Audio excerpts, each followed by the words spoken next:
All right, everyone, this is Brant, your GTA. I'm back for our final lab of the semester.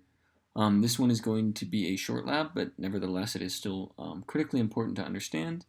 I'm by no means an expert on this topic, but I do believe that it's an important topic to consider and talk about, especially when it comes to web development, and especially when it comes to equality um, and important considerations when you go into development if this is what you go into.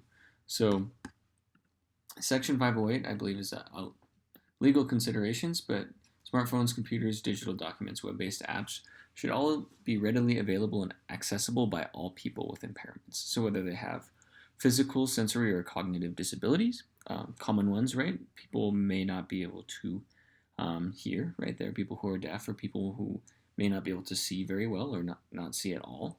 Um, there might be people who, cannot use a mouse or are limited to using a keyboard or limited to interacting with their computer through some sort of voice to text or some sort of operation as such. And if your websites aren't designed carefully and with deep consideration, these people will not be able to access your websites. And that's really unfortunate because I know that you have a lot of good content that you're putting out there and that everyone should be able to use and access. But I think sometimes those of us who have really been blessed with all of our senses or are fully able bodied.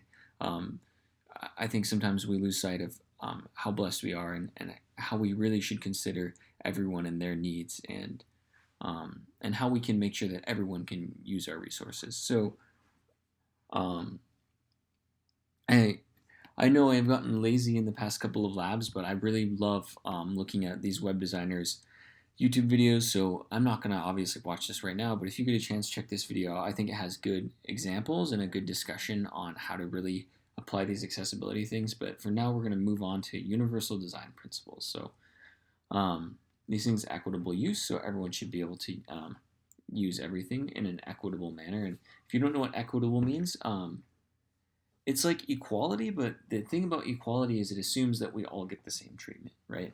But equitability means that we get treatment relative to our needs and the means that we're able to contribute, right? So an example of equitability would be um, kind of like taxation, right? So we all are in different tax brackets based on our income. Some of us pay a greater amount of taxes because we make more money, and some of us pay less taxes because we don't make as much money. And that's an equitable system. If it were equal, we would all pay the same percentage, right? But that isn't. Some people, I'm not going to get into political discussions, would say maybe that's not equal, and we want a more equitable system. So that's the difference between the two.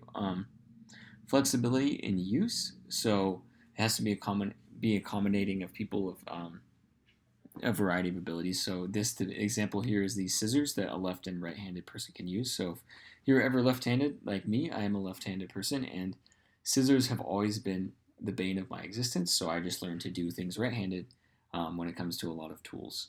Right, simple and intuitive use, so not being overly complicated, making it easy for your user to understand whether they um, have a variety of intellectual abilities or any intellectual developmental disability or impairments, allowing them to use it. Tolerance for error, so that if someone makes a mistake, it's correctable or they can go back, right? Low physical effort, not necessarily as an important requirement for a computer, but still important consideration for design. Size and space for approach and use, also more of a principle for physical design than it is for technological design, but still. Um, these guidelines are things you have to think about when you're developing your website. But what does that really mean when it comes to web development? Well, I like this article, so we're gonna look at this. Common accessibility problems, good and bad examples in modern websites. So you can read through this article, um, but a big one is color contrast. So I think we see this all the time because it looks really visually satisfying. So like we talked about in our last lab, like, oh man, like aesthetics and design and user experience, right, are so important, but sometimes we also are focusing on user experience and not focusing on accessibility. So here we have these white with gray, right, and that's low contrast, and people with visual impairments may not be able to really see what goes in each of these fields. So they'll see this, and it won't be easy for them to discern what information goes in which field, and then they can't sign up for the website, or it's very difficult for them, right? Um, so this is something where maybe it would have been better to just use dark black on white, right? Instead of maybe this light gray color. Um, let's see if there's a color contrast checker tools. So yeah, affects people with vision impairment. This is also linked in that YouTube video, but they have these auditing tools that let you actually check, like, hey, is this going to pass? I don't know what the WCGA is.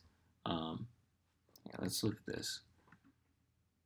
Web Content Accessibility Guidelines. Okay, so they have an actual auditing tool, so you can say, hey, as people of every visual ability, you're going to be able to discern this text, and here you can see that it failed, right? So, and then it'll maybe give you recommendations about what you need to do. Not keyboard accessible is a big one. So I don't know if anyone has ever tried to operate a web page using only their keyboard. So for me, I'm a big, like, if I'm filling out forms, I use tab to switch between entries. And then it's always frustrating when you can't tab over to the next entry. But it's frustrating for me, but I have a mouse and I'm capable of doing so. And so it's a minor inconvenience. But there are some people who are unable to use a mouse.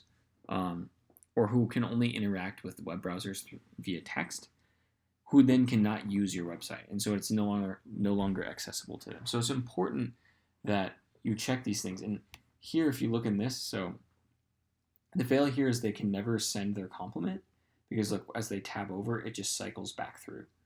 I mean, the one thing they did right is you can see what's highlighted when you're tabbing through, but they still can't do stuff. Excuse me.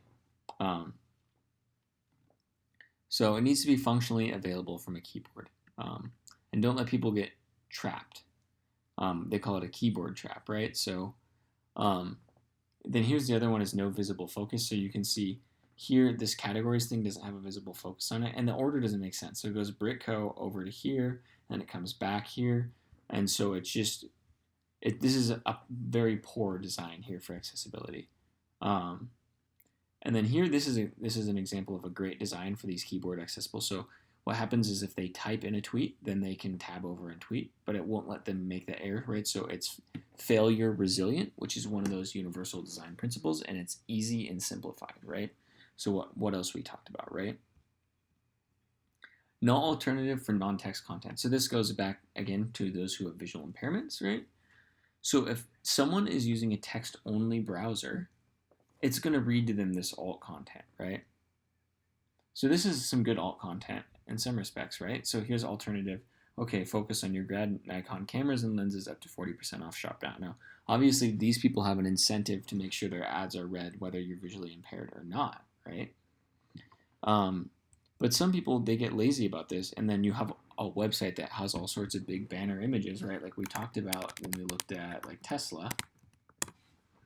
And I'm sure they have alternative. Should we check? Check if they have it on theirs. Inspect.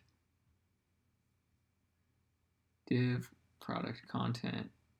Let's see if we can find this image. I think it's a background image. Oh man. We'll have to do it like this. Let's view page source. Have you ever done this with some of these newer websites? It's just insane. I'll do homepage hero. So that's the thing.